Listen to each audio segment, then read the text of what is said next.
What's up, folks? Mechanic on Rogue here. Engines get all the love with regular oil changes and tune-ups, etc. But transmissions?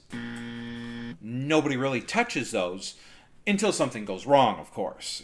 But when that happens, that's usually quite expensive. So today, I'm going to show you how to avoid that by servicing the transmission fluid and filter on my 2016 Volkswagen Golf equipped with an Aisin automatic transmission. I'll skip some of the setup so I can get right into the interesting part.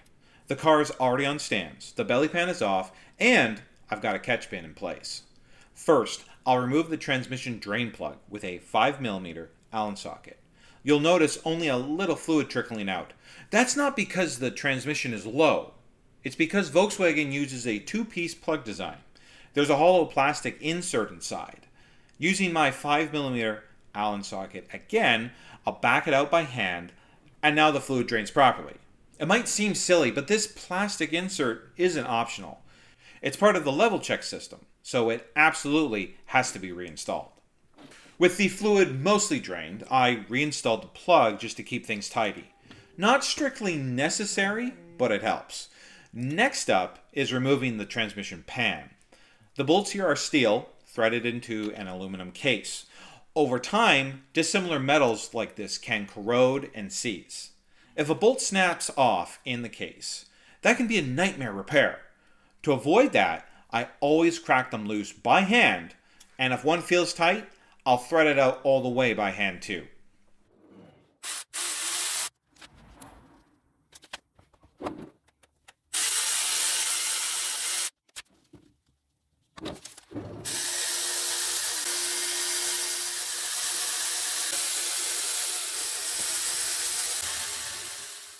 You'll see that I leave two bolts partially installed.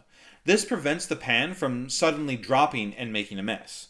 Then I carefully pry a corner to break it free. Go easy here. You don't want to gouge the sealing surface or you'll be chasing leaks later. There will be extra fluid in the pan. I support it with one hand, pull the last bolts, and lower the whole thing into the catch bin.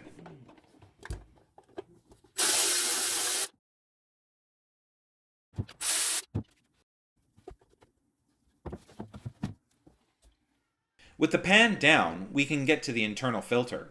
It's held on with three 10mm bolts. There's a bit of fluid trapped in it as well, so have your catch pan ready. Swap it out by lightly oiling the new O-ring, sliding it into place, and reinstalling the bolts.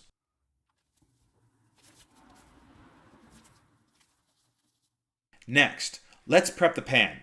It has two magnets inside, designed to catch tiny metallic particles that are produced from normal wear. A thin layer of metallic sludge is normal, but if you see large chunks or shavings, that's a big red flag for bigger transmission issues.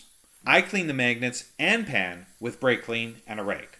Then make sure the magnets go back in their original spots using the positioning markings built into the pan.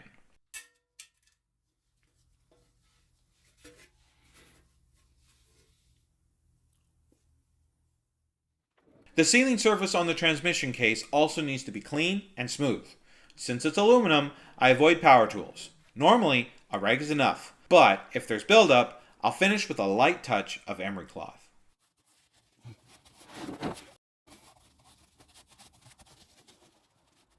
Once everything's prepped, I drop in a fresh gasket on the pan and it's ready to reinstall.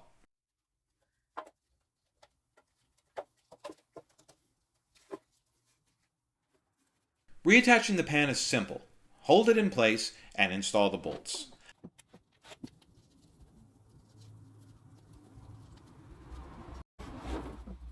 I always use new bolts with a thin coat of anti-seize to prevent the corrosion issues I mentioned earlier. When tightening, I do it by hand, working in a circular pattern with a few passes.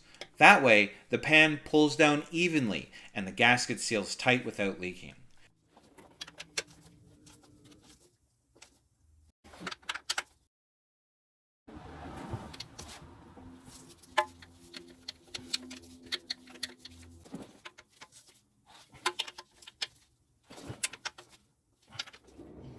Next, before filling, both drain plugs go back in. If the car were level, I just installed the inner one, but since the nose is tilted up, I'll put both in for now and do the final level check later. For the fill, you might have seen people struggling with pumps, but this transmission actually has a fill plug right here at the front. I use a T55 Torx to remove it. The placement is awkward, so here's my workaround. The plug's metric threads are close enough to fit the threads of a standard airline fitting. I thread one in gently by hand, just enough to hold it in there, no tightening afterwards. From there, I attach an airline coupler, run heater hose up to the engine bay, and hook it up to a funnel. Gravity does the work, no special pump needed. On average, I add about 2 to 4 liters during the service. The total capacity is usually much higher, sometimes over 10 liters, but most of that stays in components like the torque converter and clutch packs. I replace about as much as I drained, and fine-tune the level during the final check. Speaking of the final check, it's a bit of a process since there's no dipstick. With the car on a level surface and the engine running, I cycle through all the gears to circulate the new fluid.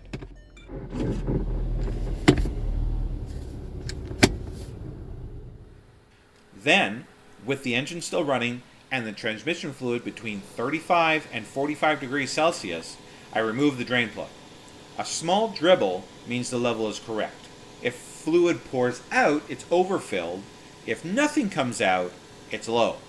The temperature window is really important here. Transmission fluid expands as it heats up. So checking above 45 Celsius will give a false overfilled reading.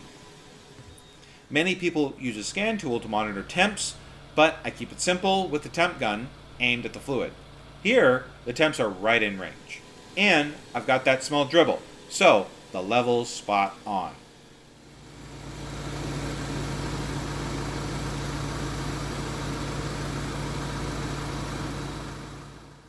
And that's it.